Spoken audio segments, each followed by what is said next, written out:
Wrestling Chat with Friends, our Tuesday show. Thank you for joining us. We are proudly part of the Family Podcast Network. I'm EJ the Collector. This is my tag team partner, Beta Academy TG. How you doing, my friend? I'm doing great. How are you, Elliot? Let's hear your best either thank you or shush, if you don't mind, real quick to start the show. I didn't realize that this was going to lead to you put the name out there. I'm gonna capitalize on it. Oh boy, let's do it. Let's hear it. Thank you. Ooh, that was good. Good work, man. Yeah, folks, we're on Twitter, we're on YouTube, we're on Facebook. Please join our group pages. Please participate in the show. Hey, if you want to be a guest, let us know. We'll have you on. This is Wrestling Chat with Friends. We like having our friends on tonight. Tonight, we're going to talk some WWE. We're going to preview Money in the Bank. But maybe for the first time on the Tuesday show, we do have a friend joining us tonight.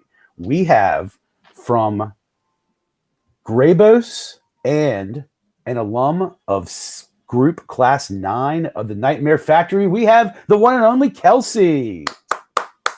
Hey, Kelsey, great to see you. Thanks for joining us. Hello. Thank you for having me. Pretty sure you're our first Tuesday night guest. And in keeping with tradition, you're a wrestler. Let's get the punchline out of the way now. You are a professional wrestler, and I have lived my life thrilled when I get to meet professional wrestlers. So great to see you. Great to meet you. Thank you for joining us. Yes, thank you. And thank you for having me. I'm really excited to be here and chat wrestling. We're gonna talk about your journey in wrestling, but I want to talk real quick on where we found you and what you're doing right now. You are working for Graybos. Graybos is a group that is on the Drip app. Is that correct? Am I using all the lingo right? Correct. Your lingo is right. Yeah. I found the Drip app a few weeks ago. So this site, and especially Graybos, GRABO''S, is where you can get all your trading card auctions. And what Kelsey does is has a show Mondays on the Drip app on Graybos, Mondays at 8 o'clock. She runs wrestling card auctions. She does rips and breaks of hobby boxes and hanger boxes. And I'm learning a lot of new lingo now. I was a collector of cards way back in the day, but as you can see, I'm the collector, so I will collect anything. And I watched your show last night live, and you did a great job. So if you're into trading cards, especially wrestling cards, but you guys do football cards and all sorts of cards, right? Yes, football, basketball, baseball. But you are their wrestling guru in your shows on Monday, and you guys watch Raw and talk wrestling. And I really enjoyed watching last night. I even got on the action and won a couple of auctions. So it was a ton of fun. How did you get involved with Graybos? As a collector, I need to know, are you a card collector? Great question. So I actually never was a card collector. My brothers, which are a big part of, my story of a wrestler, they always were collectors growing up, but I never got into the sports side of it. As far as collecting, I did collect some Pokemon, but that's about it. Who didn't? Yeah. But sports in general has always been something that I have an interest in. So whether it be sports cards, whether it be something on the TV, anything sports related, I'm interested in. So when I see an opportunity to bring wrestling cards to the table and bring the wrestling community in through sports cards, that's when I see, hey, there's something that I can bring to the table here and just speak to it because I like doing it. It was a ton of fun, and you look like you have built yourself a little bit of community. There were some people on last night participating in the thread who definitely have watched. Last night was show number 3, right? So you're just kind of getting started in all this. There were folks that were clearly had been watching the 3 shows. I think you as a personality came across really good online. One thing I really noticed when you were managing a ton of things while you do that show, I mean, you were looked like you were starting the auction, you were running the auction, you were opening the packs, you were the real prizes that you were finding in there, you were sleeving them, you were writing out the names. You need an assistant, I think. But yeah, you did a lot in that show. what's the biggest challenge so far through 3 weeks that you're finding with doing this online card breaks? My biggest challenge currently, so right now we're watching Raw while we're breaking. I get so involved into the breaking and the cards, I forget Raw is on. So I would like to, create more community as far as chatter and talk about Raw and talk about more wrestling. But as far as the technical things, that gets ironed out along the way. But I think it's more sense of bringing in what's going on currently, like we're watching Raw, and bringing that to the conversation as well. Totally agree. Well, more talk about wrestling. Well, more talk about wrestling is always a good thing. Yeah. Little story for you, Kelsey. I've known TG since we were about 2 years old, and then we were disconnected for about 43 years, and then found each other again. But TG's cousin played some professional baseball, and I have one of his baseball cards. So I'm a big card trader. TG, do you have that card as well? You have some Mike Milchin cards, don't you? Oh yeah, I'm sure we have all of Mike's cards somewhere. I probably haven't seen them in a few years, but I know we've got them somewhere safe. And I know that he obviously has all his stuff as well. Yeah. Well, we didn't just bring you on here because we like to talk about cards and breaks and baseball cards and baseball and wrestling cards. You, as I mentioned at the top, you are a trained professional wrestler, which is super cool. You graduated in class 9 of the Nightmare Factory, which, as anyone knows, that's Cody Rhodes's wrestling school down in Georgia, right? It's in McDonough, Georgia, correct. Outside Atlanta. Before we get into your journey, let's talk about how you got into wrestling in the first place. You have brothers. You grew up in the Midwest, Minnesota, right? Correct, Minnesota. Land of 10,000 lakes. Quick, how many of those lakes have you visited? A good amount. Okay. I was born in Wisconsin, but a lot of the growing up was Minnesota. But Wisconsin holds my roots. Packers or Vikings? Packer fan all the way. All right, solid. Yeah. I like it. It. Okay, so your brothers, were they into wrestling? Like, what's your first sort of memory of seeing wrestling on TV? Who captured your attention? What was it about it that drew you to the sport? Yeah, so growing up, the Attitude Era is really what I became and captured with watching. So not only watching WWF at the time, but my brothers were amateur wrestlers. So wrestling in tournaments, I would go to every tournament. I watched how it got done. I went to so many tournaments when I was in middle school. I said, hey, coach, put me in. Like, I want to try. Let me see what I can do. I did wrestle one tournament in middle school. I had to wrestle a classmate. He wasn't too thrilled. I did win. Yeah. There may have been some tears, but that was it for me. That was my only tournament because I was focused on basketball. So I had to choose between one or the other when you reach high school. So I had to try it. So not only I physically was interested in amateur wrestling. Watching wrestling is what brought me and my brothers together. Hey, that pay-per-view, let's do torso. Maybe we can get the pay-per-view this weekend. Or, it's something that really brought us together. I have 2 younger brothers. One is 1.5 years younger than me, and my youngest one is 6 years younger than me. So it's something we would get together, watch on TV, even watch, as a family. It's just something that always brought us together growing up. Rock, Stone Cold, Undertaker, Mankind at the time. Who was your main guy? You nailed it. The first 2 that you said, the Rock, Stone Cold, the Undertaker. Of course, I did like him younger, but growing up and rewatching his matches and listening to his words of wisdom as a wrestler myself, he brings so much to the table. He's phenomenal. So now looking at it as an older, I see what they've kind of done from wrestling to what they've done now, and that kind of alters who I followed now. but it hasn't changed from The Rock and Stone Cold. So those two are specifically my top two TG, from Attitude Era. TG, back me up on this. Like the Attitude Era and like the Monday Night Wars, like that really was the kickoff of like this current era of wrestling we're in. Would you agree with that?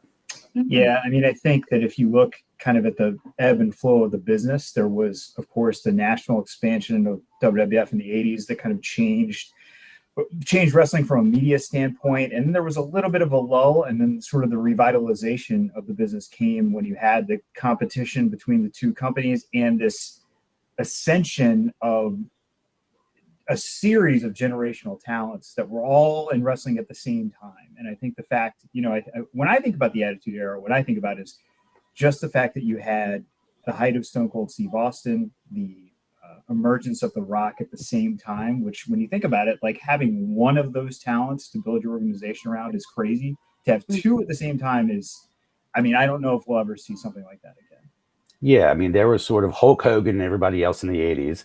There was Dusty Rhodes and Ric Flair for, the non-WWE fan, and there's really no one relatively who compared. But that era had the four I named. You can do multiple Mount Rushmores. We didn't even mention Kurt Angle and Edge and, China and all of these. Yes, it was a great time. Kelsey, at the same time when the Attitude Era was happening in WWF, and I knew that was sort of your sweet spot, were you also intrigued by WCW Nitro, the Monday Night Wars? Were you watching that product also? The NWO? Yeah. At the time, the focus was WWF. So good question. Since it doesn't come back in my memory, I guess I wasn't focused on that growing up. Okay. NWO, all of that. Yeah, mainly WWF. Okay, so we get into like the 2000s. You've become you didn't go right into pro wrestling at age 18 like some do. You've had a whole career. Was wrestling always in the background, or was there a period of time where you kind of weren't paying very much attention and kind of came back to it? And if so, when did that happen? Being an athlete has always been in the background. So I heavily played sports in high school. Wish I'd made some moves in college that I could have continued to be an athlete. So I've always been that, and I've always had a passion for sports. And then when I had the opportunity to explore wrestling, it just all connected. Tell us about that opportunity. Yo. How did that come about? Yeah, so WrestleMania 38. I get a call from my brother, the youngest one. He calls me, "Hey, Kelsey, guess who's coming back this year?" I go, "Who?" He goes, "Stone Cold Steve Austin." I go, "What? No way." I'm like, "Brother, pack your bags. We're going to WrestleMania." We had to be there. We had to be there. 19 years later, 20 years later, Attitude Era emerges again. No way we're not going there. I'll look up nosebleed seats. Don't care. We're going. Just gotta get in the building. Right. So we end up, we go to WrestleMania. Amazing time from start to finish. Amazing. First time I've ever seen a live show, wrestling. So that experience alone was great. But the whole thing, and not only that, it was in the hotel. Being out in the common areas, it's the people that were so excited to go, and the culture that wrestling has, and the excitement. I just felt connected in a different way when I was there. And so fast forward a little bit from that, I'm at the airport. My flight's delayed. Randomly, my flight's delayed. Okay. So what am I doing? Strolling along.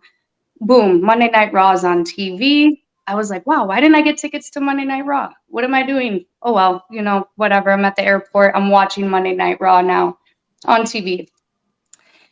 I'm sitting there watching. Someone behind me goes, "Hey, were you at WrestleMania?" I look back and I'm like, yeah, I was at WrestleMania, heading back now. They're like, "Oh, cool. I'm a wrestler myself, looks like a wrestler. Okay, cool. So we got to talking a little bit, and I told them this, pretty much what I just told you, like, this is phenomenal. Like, the feeling here, I'm an athlete myself. I want to try this. I want to step into the ring and just see if this is even for me. I don't know.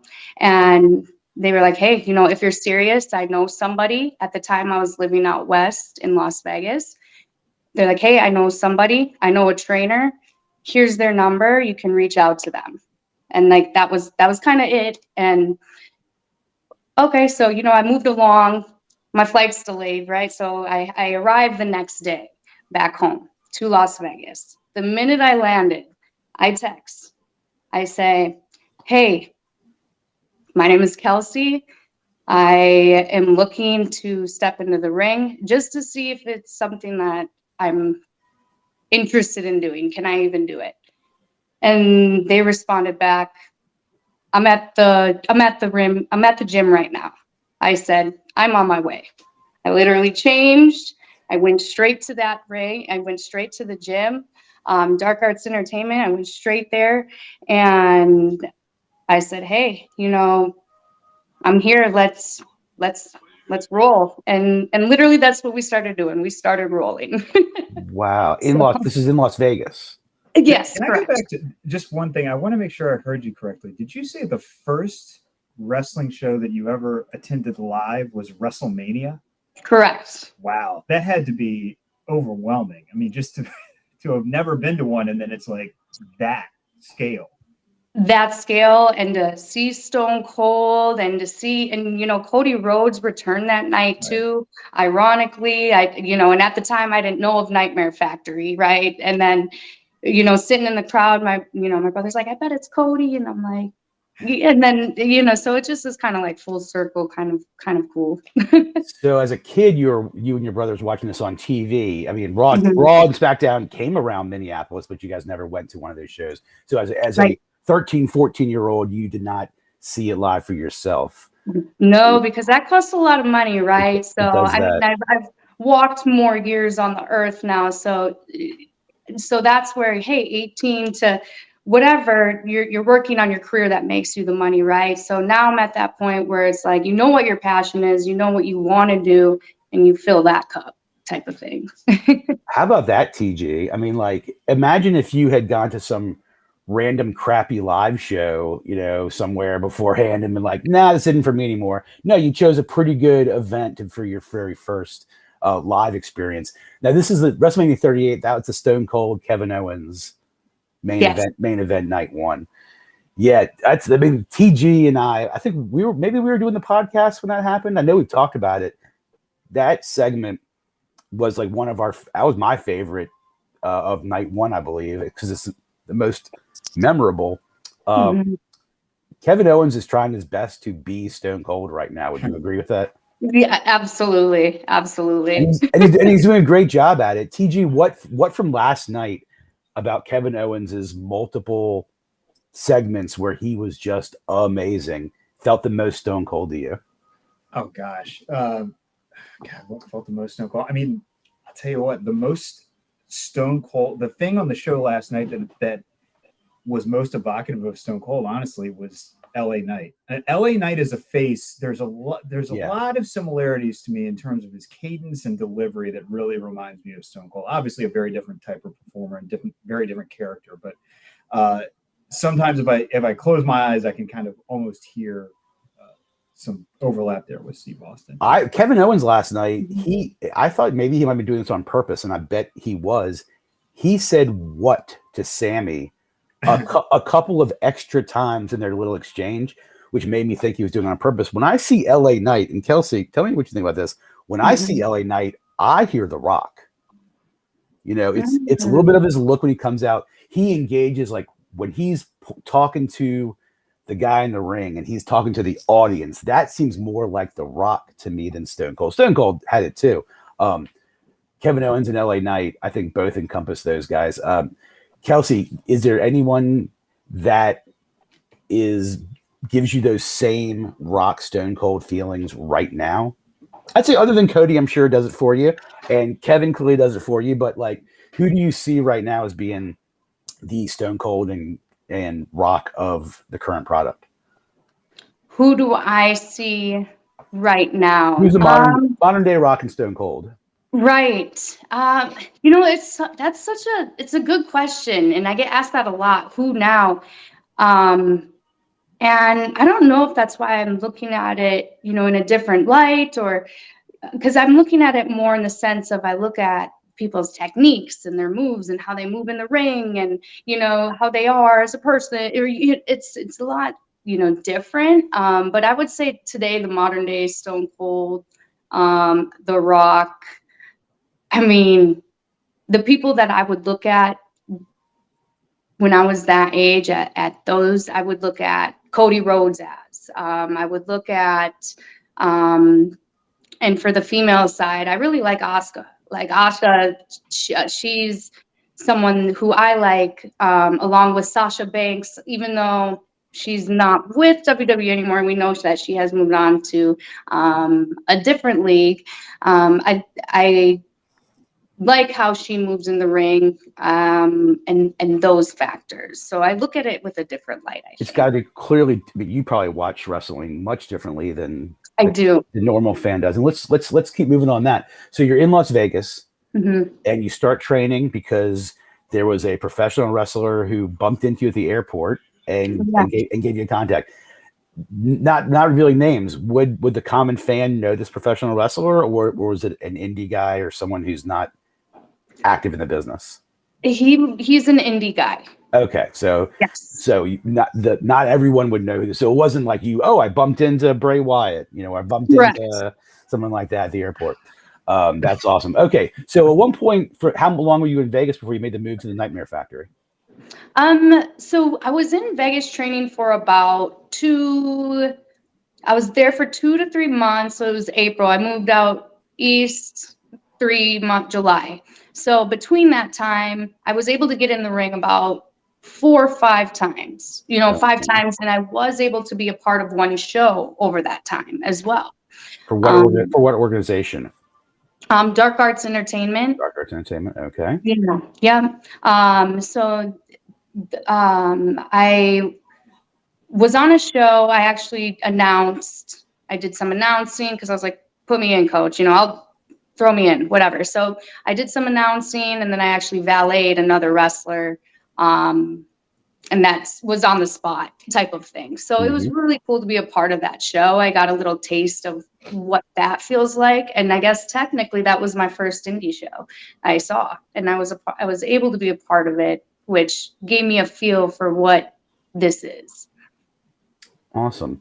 So did you apply? You applied to the Nightmare Factory? You sign up and register? I don't even know how that enrollment works. Yeah, so great question. So now I'm here out east, and I'm like, hey, I planted the seed back in April. I touched the ring a few times. I haven't forgotten about that, so looked up, hey, where's a wrestling ring? I couldn't find a wrestling ring near me where I'm at. Couldn't find one. It's like an hour away. I find out about Nightmare Factory. I applied, but not only I applied online, I figured out who's the emails. I emailed them. I figured out Instagram, QT Marshall, and I figured out who else is with that. I messaged them directly. I messaged everybody. Hey, I'm Kelsey. This is what I'm looking to do. I get accepted to Nightmare Factory, and that's when I went out there in January of 2023. Yes. And your class, the 9th class, started in January. It's like a 12-week class, right? Correct. 12-week class. Ours was shortened a little bit because the 12th week landed on WrestleMania this year. So we did shorten it a little. How many people were in your class for class 9? My class was one of the smallest. We had about, I would say, 13 people, and I was the only female. All right. So I want to know about, now you had done this in Las Vegas, so you had some ring work, but now you're at a pretty well-known, serious wrestling school, working with serious professional wrestlers. whether it was, I don't know, it was the first day, whatever, when you ran the ropes that first time, when you took your first flat back, did you say, oh, this is definitely what I want to do? Or did you say, what have I gotten myself into? When you first hit that canvas, tell me about that experience of like experience those things for the first time. Like, were you scared, nervous, excited, all those things wrapped in one? I was excited. I'm the type of person to just like jump in there and give it a shot.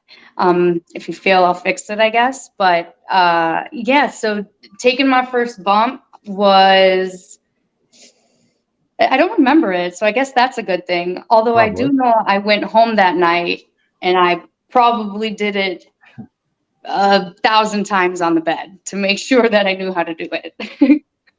Wow. Yeah. At what week in the process were they having people like one-on-one squaring off with each other?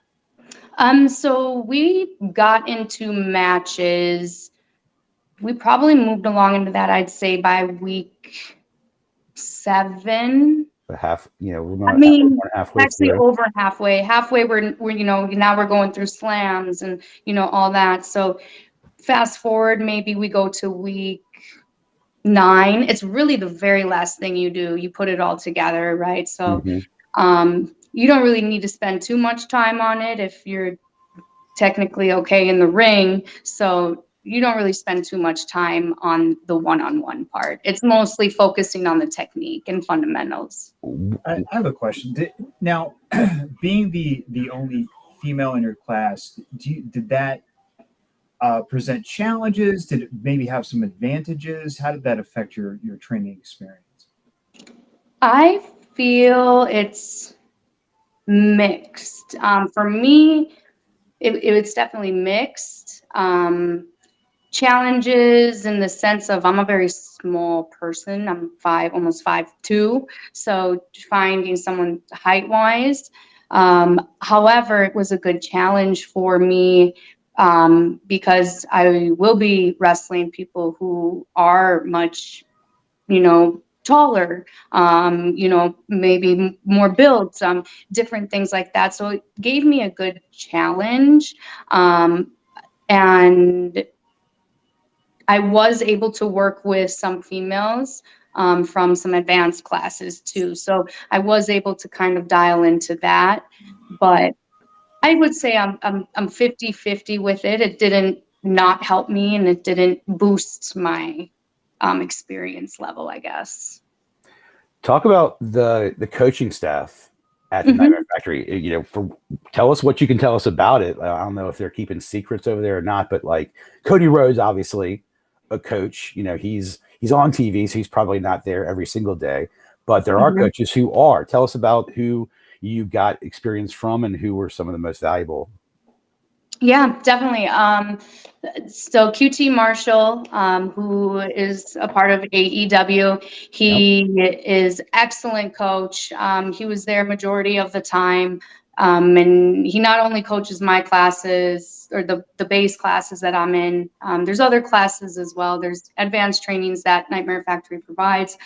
However, what he brings to the table is, structure. He's bringing everything. Each coach does this, right? Each coach brings what they have to the table. But he was there majority of the time. And he's great as far as fundamentally can tell you, it can take you and tell you exactly what you need to know to keep yourself safe and to, make sure that you're technically doing it right and keep other people safe as well.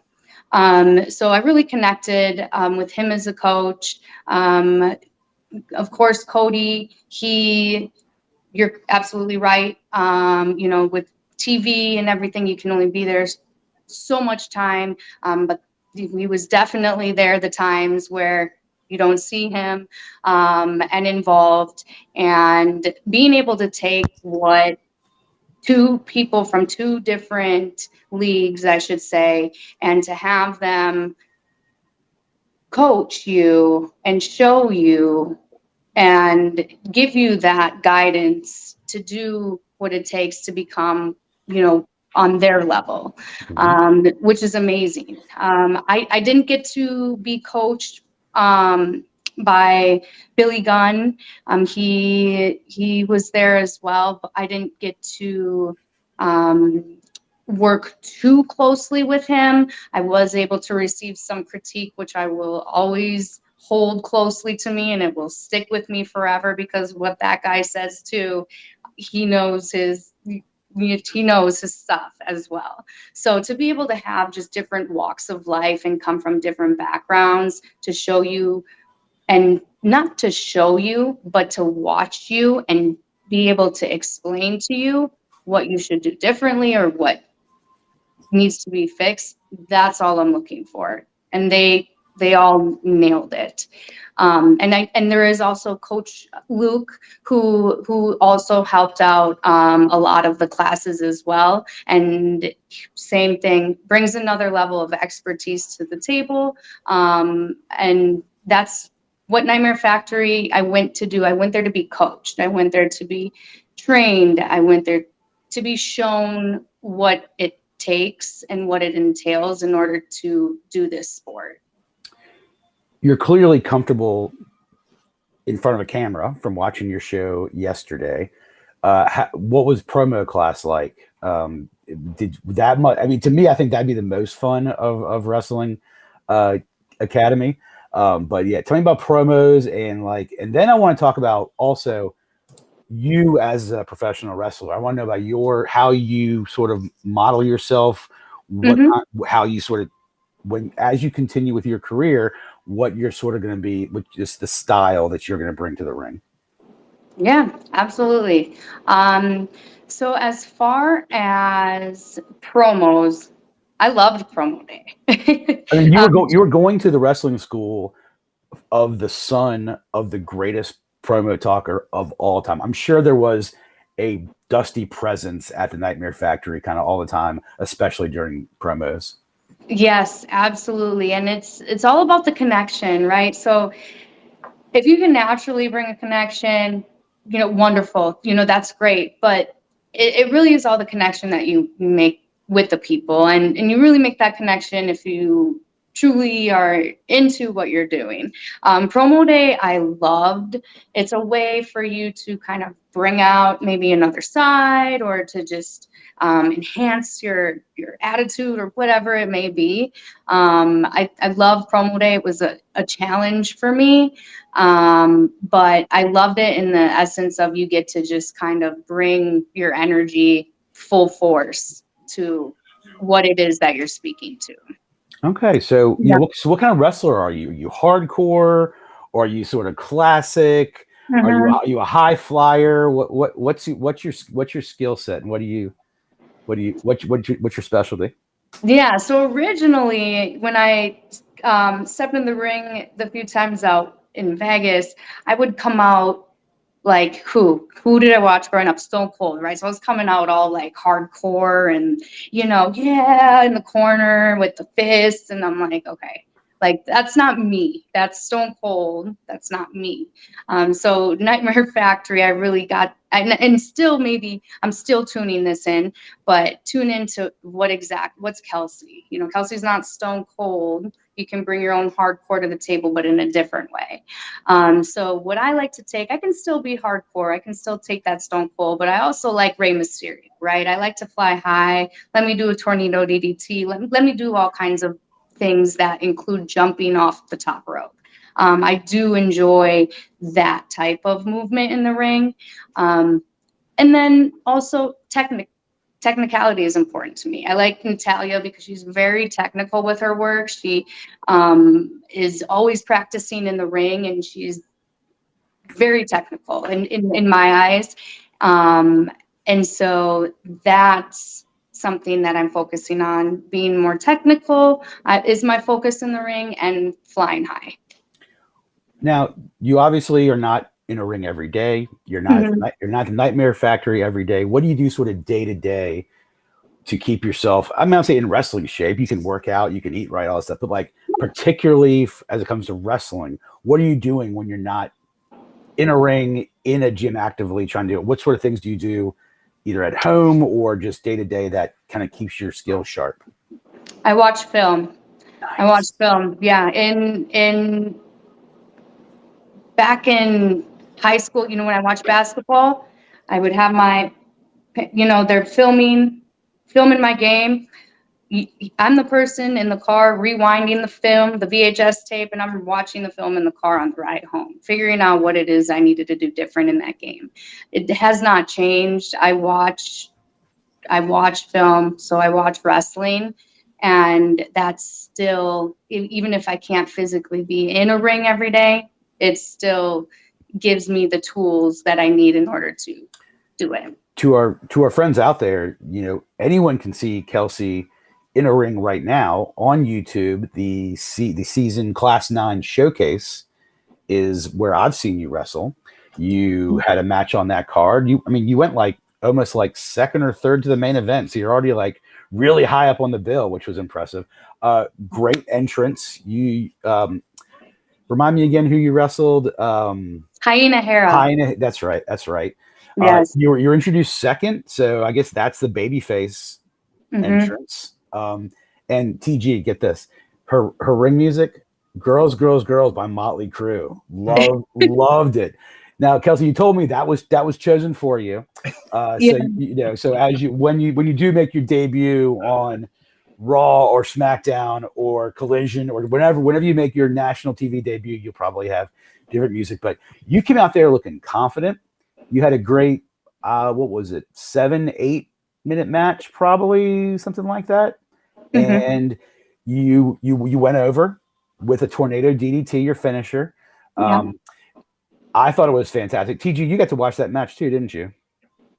Yeah, Mark sent it to us. Yep. Have you wrestled since? I wrestled. So VCW is a indie out here, and Virginia Championship Wrestling. What was it? Virginia Championship Wrestling. Correct, you got it. And so I heard they had a show last month, and so I just showed up to the show. I did reach out to them, and I said, "Hey, I'm looking, for a spot," and they said, "Here's our show this day." I was planning to go to the show anyways. I went to the show. I ended up being able to have a small spot in the show, which was great. And then that was, I would say, about a month ago. Okay. And then their next show will be next month, July 29th. Yes, Virginia Heavyweight Championship. Virginia Championship Wrestling has an event July 29th. Correct. Yeah, in Portsmouth, Newport News, something like that, right? Yeah. Yep. I need to confirm the location for sure, but that sounds correct. It is a place that I've never been to or heard of, but I am new to the area as well. TG, Matt Cardona appearing on that card. Yes. So, and my wife and son will be in Seattle that weekend, so there's a good chance that I'm going to hit the road and go check out that show. That's awesome. We'll be there. That's going to be great. And do you have a spot on that card yet, or that's just the next one you're attending and kind of same as last, kind of hoping you get on that card? Correct. Yes. Nice. Well, if anyone sees you wrestle, they're going to want to bring you on. You're a graduate with good pedigree already. You clearly have the heart and desire. And your story's amazing. You grew up a fan. You lived this entire life. You get tickets to go to WrestleMania with your brother. Amazing. And it floods every desire and feeling you must have discovered at WrestleMania 38. This is what I'm supposed to do with my life. There were 70,000 people there, but you were probably one of maybe 2 people who, after going to there, bumped into someone at the airport who then helped them start their wrestling business. You might be the only one, probably, but what a classic tale. And now, fast forward a little over a year, you've graduated from Cody Rhodes' wrestling school.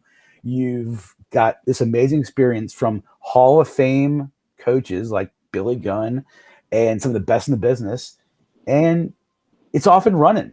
you know. Um, that's amazing. Mhm. I don't want to ask you like what are your ultimate goals, because I have a feeling your goal is whatever comes next. But like, Mhm. I'm going to ask the obligatory question is like, who would you ultimately love to share the ring with? Who'd be your dream match that you want to have? If your wrestling career only lasts one more match, who would you want it to be with? Well, currently I'll choose Rhea Ripley because I would like the title. Of course, of course.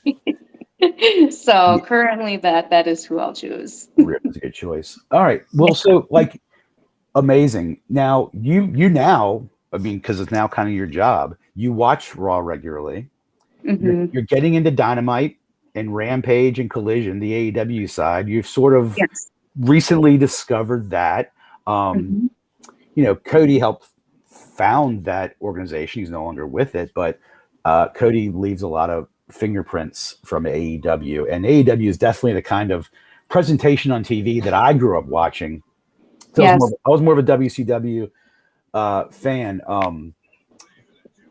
But we're going to talk about that. You're going to be on the show again in the future, so we'll have you on a Thursday talk AEW. We're going to talk WWE tonight. Yep. You did get to watch Raw. I want to know your thoughts and then TG's thoughts. Yeah. I thought the biggest moment of last night was the return of the social media star Logan Paul. And Logan Paul basically inserted himself into the Money in the Bank match, which TG and I kind of speculated a few weeks ago, like somehow that was going to happen. Hmm. Um, Thoughts on Logan Paul? Thoughts on someone who's an athlete, clearly, not Hmm. a trained, experienced wrestler, getting a spot so big in this company? Like, are you for these sort of celebrities who might have it, might not have it? Like, give me your impressions of Logan Paul, and then TG, I want to know your thoughts too. Yeah. I mean, it really depends on, are they doing the work? Are they doing the work? What are they bringing to the table athletically? Has Logan Paul done the work? I feel he has. He's definitely made his number of appearances, in the ring. Athletically, he has shown himself to be an athletic human being. Um, we saw that Royal Rumble, him and Ricochet, They're that gonna move. they're gonna do it again. Like it's They're going to do it the again. main Yes. reason why he's being put in that match is to probably have that spot again with Ricochet. TG, like he's got to be now. We talked about favorites going into this Money in the Bank, and like I think if you were to ask the fans, they want LA Knight. I don't think anything Mhm. changed from last night that with Logan Paul's entrance, but like you say, what's better for the storyline, Logan Paul or LA Knight? TG, like what would you do if you were booking it? I think from a story standpoint, the best winner would be Damian Priest. I think that's the most robust story that they have right now of the guys who are in the match. I think that Logan Paul would be an interesting choice. I think the only concern there is one of the things that makes, from a viewer standpoint, that makes the Money in the Bank a compelling story device is the sort of looming threat of a cash in, and putting it with a guy who's not there every week. I think maybe you undermine that a little bit, but I think he's an interesting character. LA Knight is the guy that I think, as you said, the fans clearly want. He's got a ton of momentum. I think that they have finally sort of embraced him as a face, which is something they were very resistant to for the longest time, despite the response he was getting from the crowd. So that's all good. I think the biggest thing for me that has been interesting in watching the last couple of weeks of WWE programming is I think that they are clearly putting more stock overall from a booking standpoint into this show than I thought they were going to. Because Yeah. Money in the Bank, there's always an inherent intrigue because you have these two briefcases that can kick off, anywhere from hours to months of compelling storytelling. But they have really gone all in. I mean, Logan Paul coming back. There's the Bloodline Civil War that they pulled the trigger on that story, which I really thought that was going to be the SummerSlam main event, and then they accelerated it and faster than I thought they would. So the question that comes to mind in watching all that unfold is how much of that was always the plan and how much of it is sort of an indirect response to AEW having a gigantic Wembley show or within the same summer. And is it sort of trying to get a stronger foothold in that market? I don't know, but I'm really, really looking forward to Money in the Bank now. I mean, that would really be the first time that maybe we'd see some sort of direct evidence that WWE is counter programming AEW. I wonder how much 65,000 tickets at Wembley Stadium has got to make some dent in the confidence of WWE. Despite they can say all the things they want, but like up until then, they were the only business in town that was drawing 65,000 people to a wrestling event. And I also think it's a particularly unique circumstance from the standpoint of this is, for both companies, is kind of a one-off type situation. In other words, hey, we're in London for a week. It's not like we're going to be coming back every 3 months, and this is part of the circuit. So we have to make a big impact while we're there. And I do think that is because if you look at Money in the Bank on paper, just my opinion, it's almost, I mean, it's great from a fan standpoint, but it's like how many different matches on that card? I mean, we know Roman's going to main event, don't get me wrong. But how many different matches on that card theoretically could be the main event? The men's and women's Money in the Bank matches each, so that's 2 right there. Then you also have a championship match with a lot of history behind it with Finn and Seth. Of course, you have the Bloodline. That's 4. I mean, plus you got Cody has a big match against the most over heel in the company. That's 5. I mean, you just go on down the list and it's like, wow. I mean, for a non-Big 4, Big 5 pay-per-view, this is quite a card. So it's going to be loaded, and it's going to have a start time. It's TG, your favorite. I love it. 3 p.m. in the afternoon on Saturday. Beautiful. On Saturday 3 p.m. Like it really is the best. Kelsey, we discovered that 8 p.m. start times on a Sunday night. Hey, I grew up on them. I love them. No problem. But as you get sort of older, you get older on in years, and you have sometimes family commitments. 3 p.m. on a Saturday, man, I could definitely get used to that. I want to get your thoughts. We've been talking about this for months, Kelsey. This Bloodline storyline with Roman Reigns. Yeah. Probably one of the best storylines professional wrestling has ever seen. We've spent months talking about how the Emmys should be in play for something like this. Wrestling's a TV program like anything else. Why is it not considered something like this? What has been your thoughts on this Bloodline storyline? And now that it's starting to implode, and we're kind of probably getting closer to the conclusion than to the beginning. What has this storyline? Where have been the highs for you in this over the last really year now? I think the fact, Roman Reigns is holding this title for so long, right? So that alone is a run of its own. The fact of the whole betrayal that kind of surfaced recently, I guess I wouldn't say I didn't see it coming, but in a sense, I kind of didn't really see that coming. I know WWE, we throw, the storylines, curveballs, so I should see it coming. But when you're talking about bloodline, your family, right? So you don't typically have that betrayal in you. But the fact that it happened, it was shocking to me. They're going to have, they're going to have multiple betrayals, because at some point Solo and Roman will need to face off, because they're unbelievable talents, and that will likely be a title match. Solo is probably on a short list of people who you could legitimately believe taking the title off Roman. But for now, they'll need to contend with this civil war. Going back to Money in the Bank for the women's side, I think last night we got the sort of lock that Trish Stratus, who you, I'm sure, grew up watching, Kelsey. Yes, I did. Yes. Yeah, Trish and Lita have to be probably 2 of your major influences. Trish and Lita were probably 2 of my favorite 7 wrestlers back from that day too. Is there any reason to think Trish is not going to walk away with that briefcase? Otherwise, why are we giving her this push? Right. I think there is a reason for this push for Trish. You're right. I did grow up being a Trish fan. I was more of a Lita fan. Yeah, me too. Trish actually kind of veered me away from wrestling. Really? So as a kid, because I was like, that's what females are bringing to the table. That's it. So it kind of made me not want to wrestle because I was an athlete, at the time. So I thought it was great, what she brought, because she's amazing, looks amazing, phenomenal.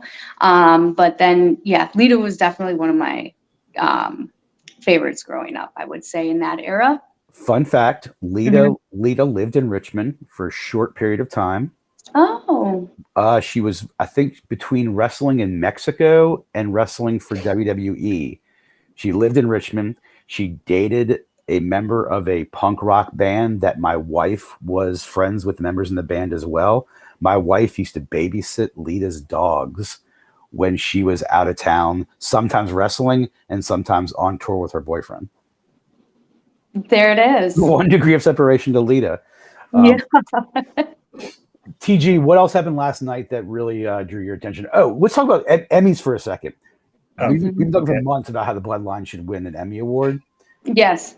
I'm now of the opinion that Kevin Owens could probably get nominated for an Emmy Best Male Actor, in a variety series. He was so good last night. Now, I didn't actually. I guess I caught the end, but I was sort of fast forwarding. Did he eventually blow up, and Sammy's now they're gonna have a Daniel Bryan Kane type of psychology segment with the two of them, or did Kevin keep his cool throughout the night? I don't recall them specifically addressing that. I mean, he definitely got worked up when they were setting up the 6-man tag match, but I think he kept it together. I think that there was just the match was just the conclusion. Okay. The interaction with Riddle was so good. When Riddle, slapped him on the back, and Kevin Owens just like, don't touch me.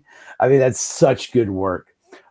He is quietly, well, not so quietly now, but Kevin Owens for a long time, I think, has been maybe the naturally funniest person on their roster. And I think that understandably that gets hidden a little bit sometimes because they want to also present him as a serious, incredible, wrestler at times, which is also totally appropriate. So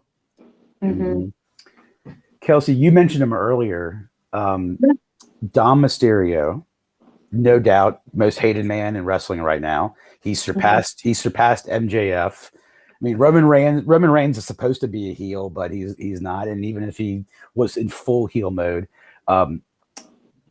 Ray is getting the current treatment right now. What happened? Where did this start for you? Like, how do you think it became where he walks out with the mic now and he's drowned out with booze? I say it was his WrestleMania 39 entrance, the prison entrance, which totally did it. But we were sitting here speculating like, okay, Ray's gonna do the right thing, put over his kid, like that's why he's getting the Hall of Fame induction, because he's gonna pass his torch. None of that happened. Ray did this on his own. What, as someone who knows the business more acutely than we do, what has he done?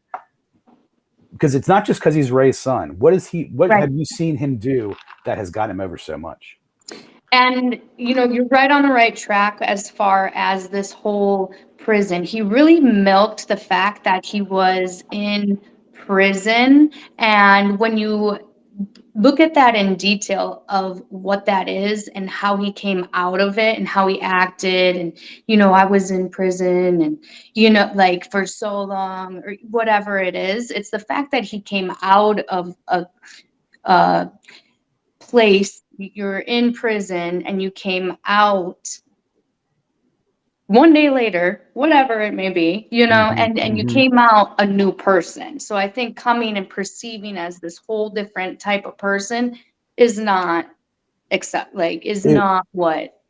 It was so great because that's what the irony of is he spent probably he spent 4 hours in county lockup and came back this hardened criminal. Yeah.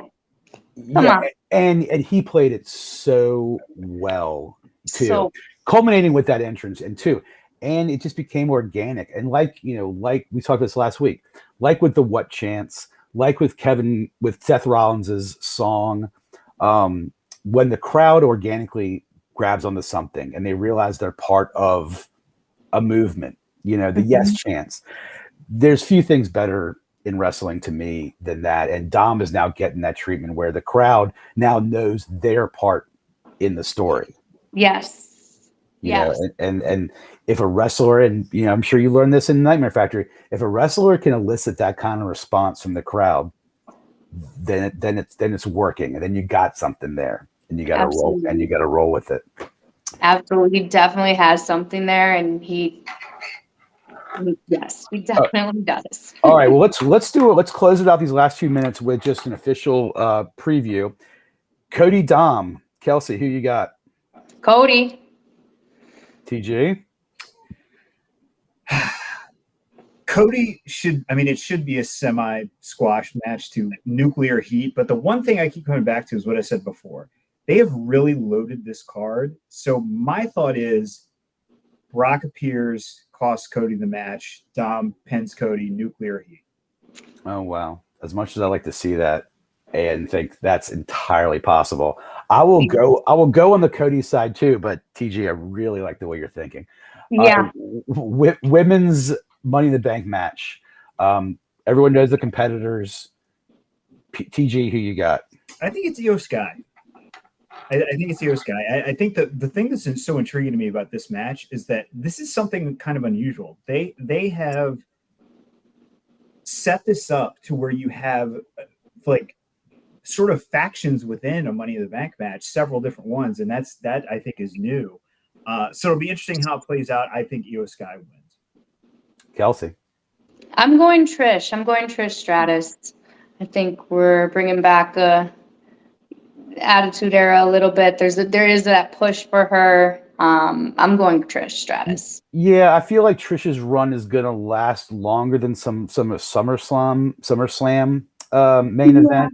I think she wins I think she can cash in that title.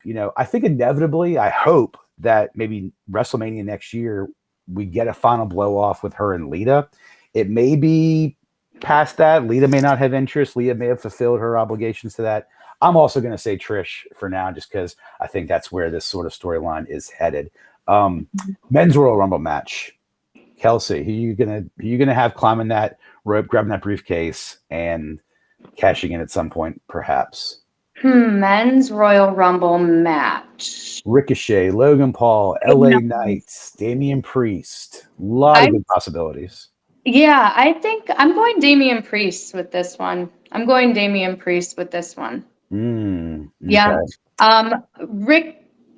Yeah. I'm going Damian Priest. TG, I bet you're going him too. I was like 2-3 weeks ago. I was like, I think it's LA Knight. I think the momentum is building for him, but they have done a really good job fleshing out the sort of the intricate story with the Judgment Day and Finn and Cody and all that. Finn and Seth. So I think it is Damian Priest at this point. I'd like to see that. I really want to see Nakamura. Plus, one last thing. He also got pinned on Raw, and they will. That is kind of a sign. Actually, makes it more likely that he's going to win. The fact that they were like, "Oh, we can pin him tonight because, he'll win 2 weeks from now." So. Well, if that's the case, then I feel good about Nakamura because he also got pinned last night by Bronson Reed, and I really love Shinsuke. I love this resurgence. He's healthy. I don't think it's in the cards for him, although he's the one I want to see.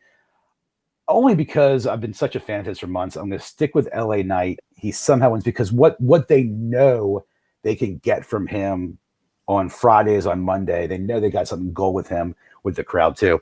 All right, Seth and Finn. Does Seth's run with this title end on Saturday evening? TG. I don't think so. I don't think they would spend all that time building him up, building to this tournament, having him win, and then it lasts a month or whatever. But I what I do think is going to happen is I think Seth retains, but something during the course of the match.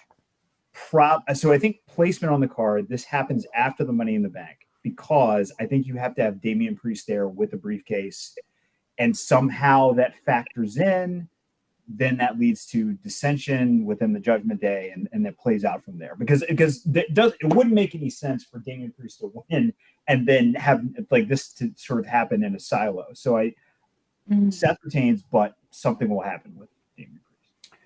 Yeah, the only reason I don't maybe potentially see him winning is that dissension with the Judgment Day, I think, is inevitable. And they also want to bring JD McDonough, I think, into the Judgment Day. So having something with JD McDonough facing Seth Rollins facing Damian Priest for a small feud would result in JD going over, and that wouldn't be good for a Money in the Bank carrier. So I don't know how they're going to pull that off, but I think either way, I think while that's good, there's a lot more you can do with that Judgment Day storyline, even without the briefcase. Whereas LA Knight becomes this sort of new spectacle. Anyway, okay, what do we got? Anything else before the main event, before Roman?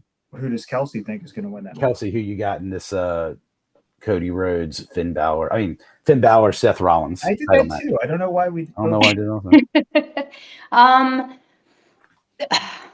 did It's tough. I'd like to see Finn myself. Mm-hmm. I would. Will Seth take it? It's maybe, but I'd like to see Finn. I love it. You're calling Finn. I would be happy if Finn won. Absolutely. Mm-hmm. Nothing against Seth, but I mean, it's been a long road for Finn. And that's the thing. Like, this is wrestling. Seth can. I mean, you don't want to hot potato titles too much. I mean, we're learning in AEW, especially because it's new. Especially because it's new. That's the key. That's the key.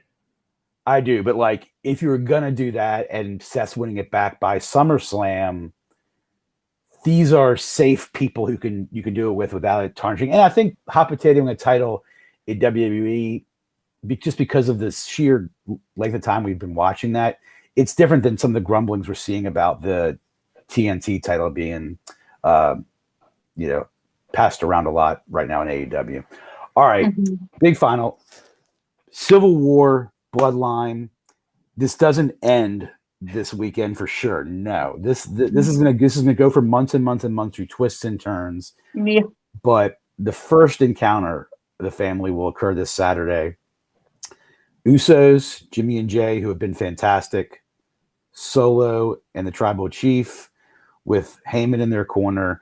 They pushed it up, like you said, TG. They're going for it July 1st in London for a great crowd. Kelsey, who you got? I have the Usos. Pinning who? I have the Usos. So let's see. I have. If Roman's going to get pinned without losing the title, this is a possibility you could do it. Yeah, touche. Yeah. Yeah, that's true. He could be. I mean, will that happen? I think it might be some type of tag team. Like it will take both of them to take down Roman in some type of way. Someone's distracting, someone's pinning. There's some type of involvement where it includes both of them to take them down. TJ? I mean, like you said, I think the big thing going in is like, this isn't, it's not the end of the story. No. I was surprised by the timing of this, like I said, also because as we have talked about Elliot for a long time, I really have felt like this entire storyline, start to finish, funnels into Jay versus Roman for the title at some point.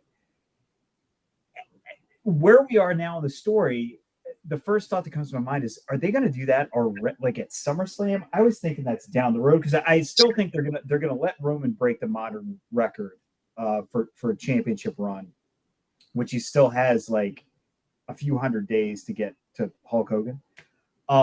So all of that is me stalling to not answer this very difficult question. I'll say the Usos win. I think they pin Solo, but there's more to come after that. God, it's so tough though, because I just don't know.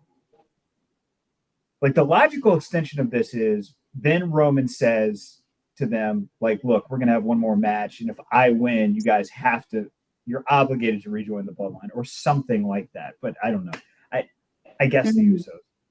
I'm going to say the Usos as well. I think that's a good next step in this chapter. I don't think they can do wrong, really. So I'm looking forward to Saturday, to all the matches Saturday. Kelsey, you've been great, fantastic debut appearance here on Wrestling Chat with Friends. What we didn't tell you was that this was as much of a job interview as it was a guest appearance. We want to have you back. We want to have you back often, and I hope you'd be willing to do that for us. Awesome. Yeah, you guys are great. Like the energy, this is great. I feel at home. So thank you for having me. Tell us how people can find you. Tell us about, whatever socials you want to share with your new friends and fans out there. Yeah, absolutely. So, as we mentioned earlier, you can catch me at Rippin' Wrestling Wax every Monday night at 8 p.m. That's Pacific Standard Time. So basically when Raw's on, I'm Rippin' Wrestling Wax. And that's with Graybo's Sports Cards. So you can follow them on Instagram and you can learn what the schedule is through there. Myself, I'm on Instagram. It's me.Kelsey. Otherwise, catch me, Graybo's Sports Cards, ripping that wrestling wax every Monday night at 8 p.m. Yeah, download that Drip app. Get on Graybo's. If it's wrestling, if it's football, baseball, basketball, whatever you want to open, they have shows, I think, most nights with different hosts. But you are the wrestling guru, and I really enjoyed the show, and you were fantastic tonight. Thanks again, guys. Catch Kelsey anytime on go find her match on YouTube, and maybe we'll put it up on our socials as well. TG, any final thoughts? No, just looking forward to Money in the Bank a week from Saturday. Yep. Yeah. And hopefully this Thursday we'll get on to talk some AEW because they got some pretty big shows coming up as well. So for the one and only Kelsey, for Beta Academy TG, I'm Media Collector. Thank you for joining us. Thank you for the privilege of your time. We'll catch you next week. I'm tapping out. That's all I got tonight. We're out of here.